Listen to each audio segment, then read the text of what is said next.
بسم الله الرحمن الرحيم والحمد لله رب العالمين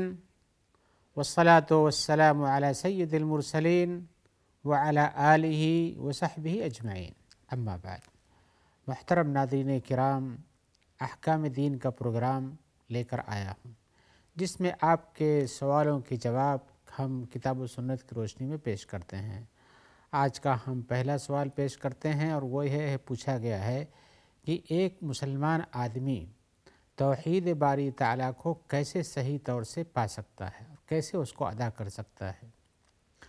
اور حقیقتاً یہ سوال بہت مہم ہے اپنی جگہ پر، اس لیے کہ اگر کسی کے پاس ایمان ہی میں کمی رہ گئی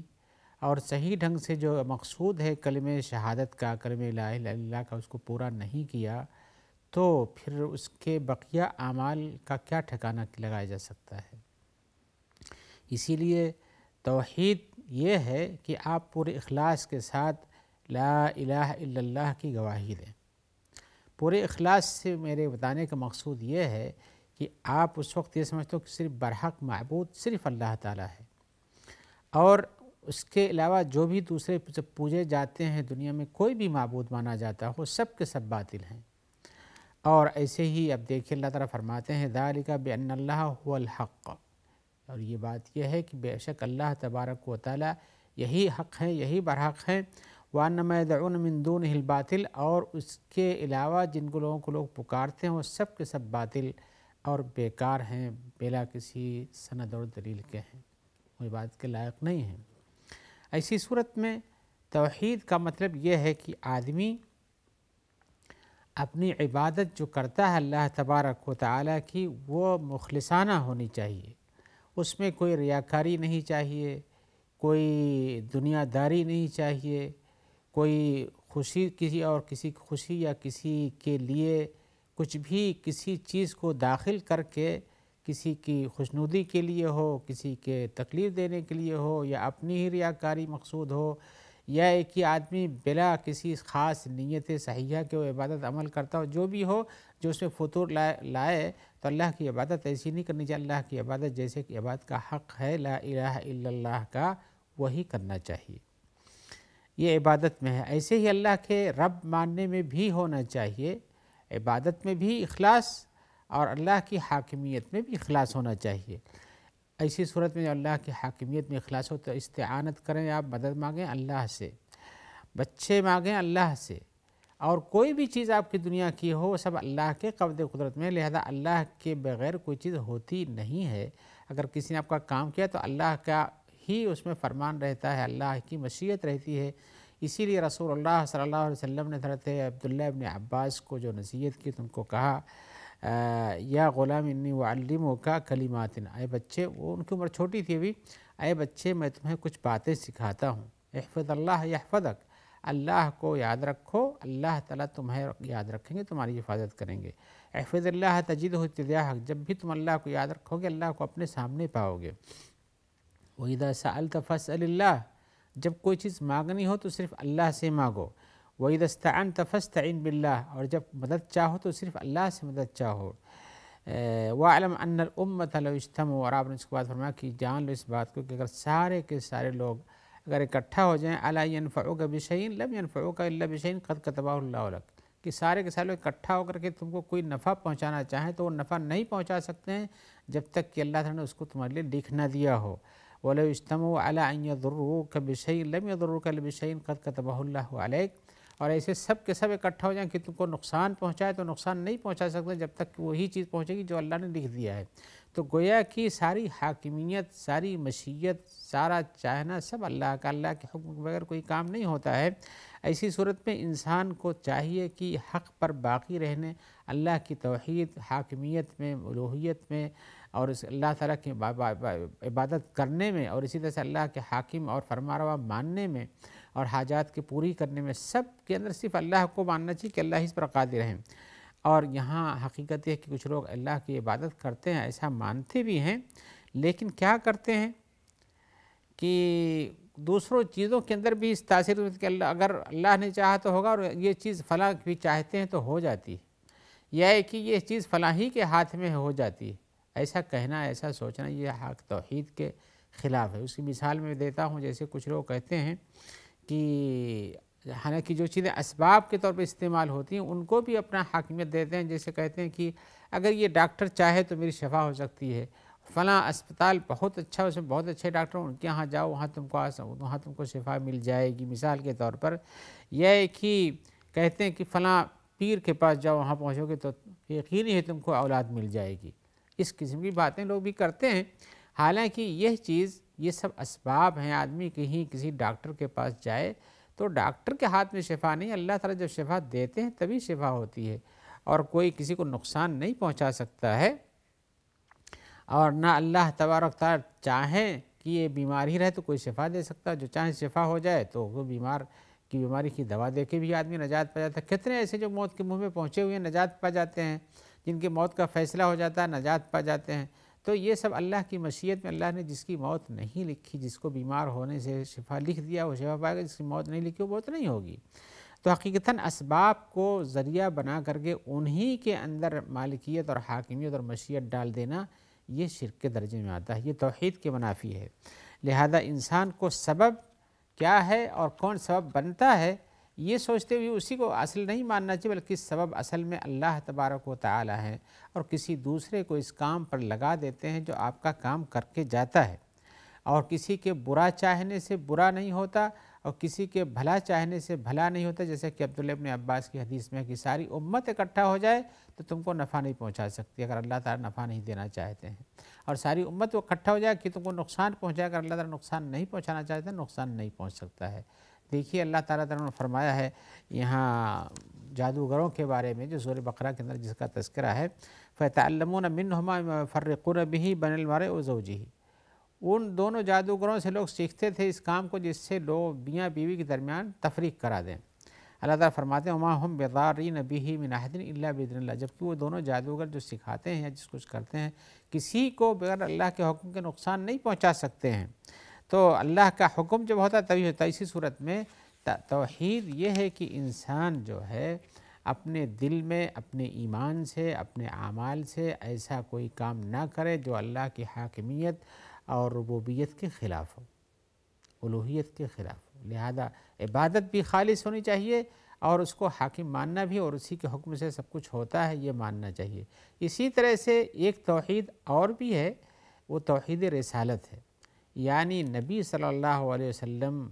کو اپنا رہنما ماننا، ان کے فرمان پر عمل کرنا، اور ان کے بعد اور کسی کو نبوت نہیں، وہ خاتم الانبیاء والمرسلین ہے یہ ماننا۔ پھر دائیں بائیں نہیں جانا چاہیے، جہاں نبی کا قول ہو، اللہ کا قول اپنا ہے، اس کے بعد نبی کا قول صحیح ثابت ہے تو آپ کو وہی لینا چاہیے۔ کسی اور کی بات سے استدلال کرنا اس کے مقابل میں یہ گمراہی ہے، یہ توحید رسالت نہیں ہے۔ توحید رسالت کے اندر بھی پریشانی لوگ ڈال لیتے ہیں اپنے لیے کہ اپنے رسول کے ساتھ مانتے ہیں رسول کو، لیکن رسول کے ساتھ دوسروں کی باتوں کو بھی مانتے رہتے ہیں، بھلے سے اللہ کے رسول کی بات کہیں ان کو چھوڑنا پڑ جائے لیکن دوسروں کی بات نہیں چھوڑتے ہیں، تو دونوں کو شریک کر لیتے ہیں، اس طرح سے یہ غلط ہے۔ آئیے ہم ایک اور سوال کی طرف آتے ہیں۔ سوال میں پوچھ رہے ہیں ہمارے بھائی کہ حدیثوں میں آیا ہوا ہے کہ یہ امت 72-73 فرقوں میں بٹ جائے گی، اور اس میں سے ایک امت یعنی نجات پانے والی ہوگی اور یہ کامیاب رہیں گے، تو یہ کون سے لوگ ہیں اور کیسے پہچانے جائیں گے؟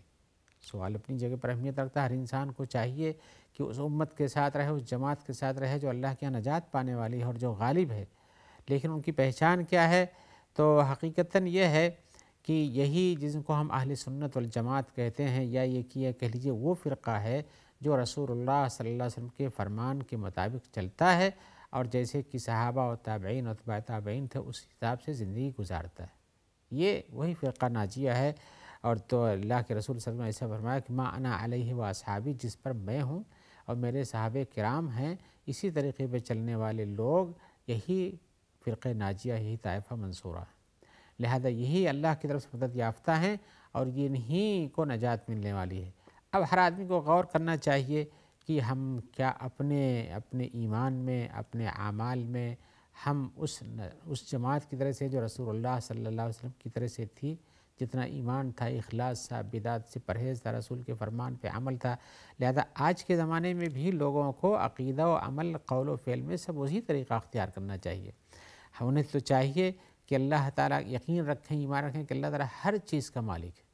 ہر چیز کا مالک ہے، اور اس کی ملکیت سے کہ کوئی چیز باہر نہیں جاتی ہے۔ یہ بھی یاد رکھنا چاہیے کہ اللہ تعالیٰ ہی حق ہے، اور اللہ تعالیٰ کا فرمان حق ہے، اللہ تعالیٰ کے رسول کو جو اللہ نے اپنے رسول پہ جو اتارا اور وہ وحی کے ذریعے بتایا وہ حق ہے، لہذا اسی پر عمل کرنا چاہیے۔ یوم آخرت پہ ایمان رکھنا چاہیے، تقدیر پر ایمان رکھنا چاہیے، اس قسم کی چیزوں کے ساتھ اور بھی ایمانیات ہیں، فرشتوں پر ایمان رکھنا چاہیے، اور اسی طرح سے ہر وہ وصف جو اللہ تبارک و تعالیٰ نے اپنے لیے بیان کیا اس وصف سے اللہ کو متصف کرنا چاہیے۔ اللہ تعالیٰ رحیم ہے، اللہ رؤوف ہے، اللہ تعالیٰ مہربان ہے، اللہ تعالیٰ سازگار ہے، اللہ تعالیٰ سب کو پالنے والا ہے۔ تو یہ اوصاف جو اللہ کے رحمان الرحیم، مالک، غفار، غفور وغیرہ کے آتے ہیں، ان سب کو ماننا چاہیے، اور ان کے معنی بھی اسی طرح سمجھنا جیسے کہ ایسے ہوتے ہیں۔ یا اسی طرح سے رسول اللہ صلی اللہ علیہ وسلم نے اپنے رب کے لیے کچھ اوصاف جو بیان کیے آپ کی زبان سے جو وارد ہوئے ہیں، ان سب کو بھی تسلیم کرنا، ان کے مطابق اللہ کی عبادت کرنا، ان پر ان کے ذریعے سے اپنے لیے دعا مانگنا، ان ناموں سے اس کے ذریعے سے اپنے لیے فائدہ حاصل کرنا، یہ ہونا چاہیے۔ ایسے ہی اللہ کے دین میں کوئی نئی چیز نہیں پیدا کرنی چاہیے کہ جس پر اللہ کے رسول صلی اللہ علیہ وسلم اور اللہ کے رسول کے صحابہ کرام جس پر تھے وہی جب طریقے نجات ہے، تو ہم کو اب ان کے طریقے سے ہٹ کر کے کوئی اور چیز بنا لینا اس میں نجات کا ذریعہ نہیں، یہ طائفہ منصورہ کا طریقہ کار نہیں ہے۔ اور ایسے ہی دین میں بدعت سے بچنا چاہیے، اور اللہ کی عبادت کو پورے اخلاص سے کرنا چاہیے، اس میں کہیں بھی شرک کا شعبہ نہیں ہونا چاہیے۔ اللہ تعالیٰ فرماتے ہیں وما امروا الا لیعبدوا اللہ مخلصین لہ الدین، ان کو حکم ہی دیا گیا ہے کہ اللہ کی عبادت کریں پورے اطاعت کے اخلاص کے ساتھ، لہذا اللہ کے رسول صلی اللہ علیہ وسلم کے طریقہ کار پر چلنا یہی طائفہ منصورہ یا نجات پانے والی جماعت کا طریقہ کار ہے۔ آئیے ہم ایک اور سوال کی طرف اور آتے ہیں۔ وہ اسی طرح کا سوال کرتے ہوئے پوچھتے ہیں کہ ہم نے تفسیر ابن کثیر پڑھتے ہوئے ایک حدیث دیکھا ہے، اس میں کہتے ہیں کہ رسول اللہ صلی اللہ علیہ وسلم نے فرمایا ہے ستفترق هذه الامة على 73 فرقة كلها في النار الا واحدہ، کہ یہ امت 73 فرقوں میں بٹ جائے گی، سب جہنم میں جائیں گے سوائے ایک جماعت کے۔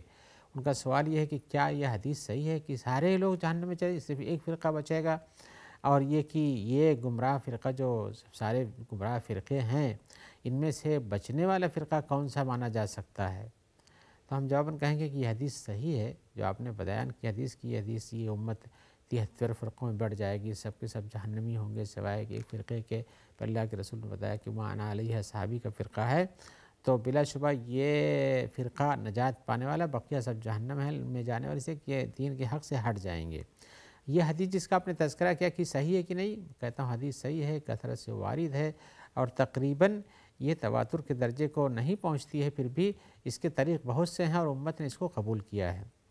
اور اسی طرح سے رسول اللہ صلی اللہ علیہ وسلم نے بیان کیا ہے کہ یہ نجات پانے والا فرقہ وہ ہے جس کو ہم نے پوچھا کہ یہ سب گمراہ تو نجات پانے والا کون ہے؟ ما انا علیہ و اصحابی، جس پر میں ہوں، جس عقیدے پر، جس طریقہ کار پر میں ہوں اور میرے صحابہ کرام ہیں، یہی نجات پانے والے ہیں۔ تو ایسی صورت میں جو آدمی اپنے آپ کو رسول اللہ صلی اللہ علیہ وسلم اور صحابہ کرام کے اقوال و اعمال سے جو چیزیں مذکور ہیں انہی پر عمل کرے، اس پر باقی رکھے اور دوسری اور چیزوں کو چھوڑ دے، تو یہی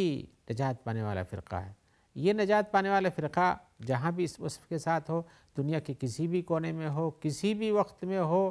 پہلے رہا ہو، بعد میں رہا ہو، آج ہو، آج کے بعد آئے، یہ سب اسی میں آتے ہیں۔ لہذا یہ فرقہ رسول اللہ صلی اللہ علیہ وسلم کی ہدایت کو اپنے لیے لازم پکڑتا ہے اور اسی پر عمل کرتا ہے جس پر اللہ کے رسول اور صحابہ کرام تھے۔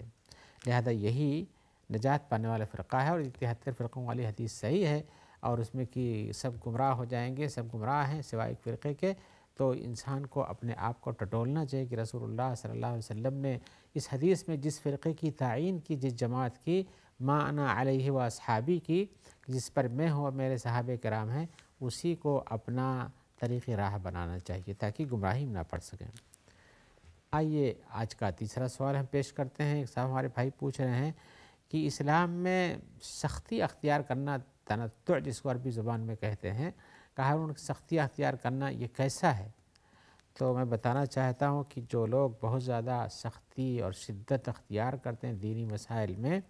یہی لوگ ہلاک ہونے والے ہیں۔ اللہ کے رسول صلی اللہ علیہ وسلم فرمایا، حضرت عبداللہ بن مسعود کی حدیث ہے،